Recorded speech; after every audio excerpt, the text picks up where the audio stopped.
What happened, Suparna? अरे I do not know what's happening in this world यार. मतलब जहाँ देखो स्कैम्स हो रहे हैं, आधार स्कैम है, पता नहीं कौन कौन से स्कैम हो रहे हैं. मैं तो देख देख के परेशान हो गई हूँ यार. देख. Well, that's true, Suparna. I've also read about such scams that are happening in India. So let me take you about one such scam that has happened in Madhya Pradesh.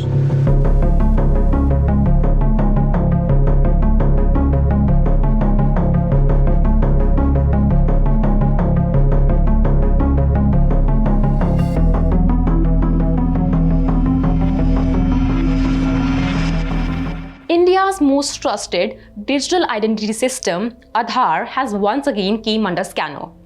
In a sensational crackdown, Madhya Pradesh Balaghat police have arrested a software engineer who allegedly ran a massive Aadhaar biometric manipulation racket.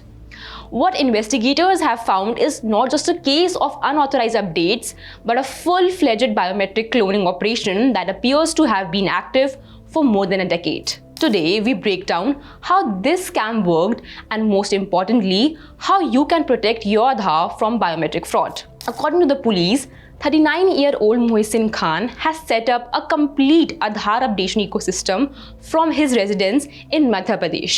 He allegedly used advanced biometric manipulation tools, fake fingerprints, and even artificial iris replicas to imitate the physical identities of the authorized Aadhaar operators. Police say he didn't just steal operator logins, he recreated their biometric signatures. That means the system believed it was dealing with genuine operators even though the person behind the update was Khan himself. What makes this case even more worrying is how convincingly he managed to bypass Aadhaar's multi-layered security. Investigators found that he was using high-resolution fingerprint scanners and custom-built software to capture and replicate biometric data with precision. He also used VPN masking techniques to fake his location. So whenever he logged into the Aadhaar portal, the system believed he was physically operating from an authorized center, when in reality, he was operating from a private setup without any government approval. Police say that Khan submitted official Aadhaar-related tenders using the name of his family members and acquaintances. Through this, he was able to acquire government-grade Aadhaar kits, enrollment devices, and operator credential. But all the equipment remained in his possession. None of the people in whose name of the tenders were issued were ever operated these machines. This ensured that he maintained complete control and left no trace of the real operator ever being present. The breakthrough came after a complaint was filed at Bharveli police station. A police team raided Khan's premises where they recovered laptops loaded with biometric manipulation software, fake silicon fingerprints, digital iris models, and Aadhaar updation equipment not linked to any official authorization. Officers also seized fingerprints and iris scanning tools that are not commercially available, some of which appear to have been either imported or custom engineered. According to Additional Superintendent of Police Neet Upadhyay, the accused had created biometric copies of multiple Aadhaar operators and used these digital clones to carry out Aadhaar modification without their knowledge or physical presence. This raises a crucial question. How does such an operation continue for nearly 14 years without being detected?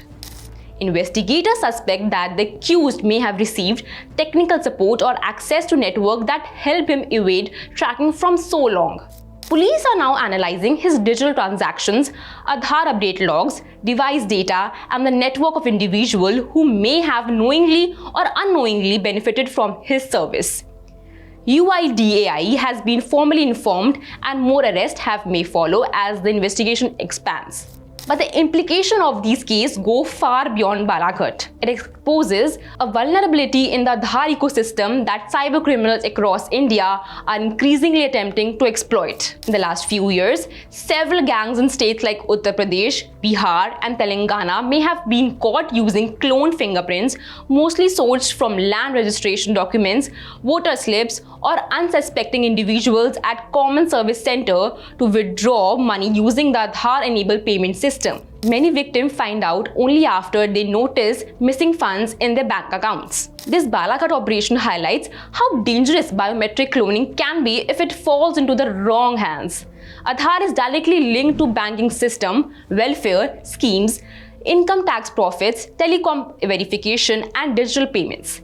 If someone's fingerprint or iris pattern is cloned, it opens the door to identity theft, financial fraud, unauthorized SIM acquisition, and misuse of government benefits, all without the victims ever realizing their identity was compromised. Amid this rising threat, authorities are urging citizens to take strong precautions.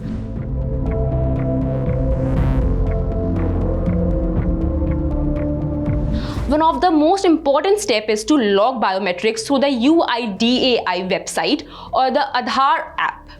When the biometrics are logged, no one, not even the operator, can use your fingerprints or iris for authentication unless you choose to temporarily unlock it. Citizens are also advised to only visit an authorized Aadhaar center for updates and never give their fingerprints or Aadhaar details at local photocopy shops, unknown service providers, or individuals claiming to offer government benefits. People must also be alert to digital fraud calls, messages threatening digital arrest, or callers demanding Aadhaar numbers, OTPs, or payments, which are almost always scams. No legitimate official will request sensitive data or money over the phone. And finally, banking transactions should be checked regularly, especially if your bank account is connected to AEPS.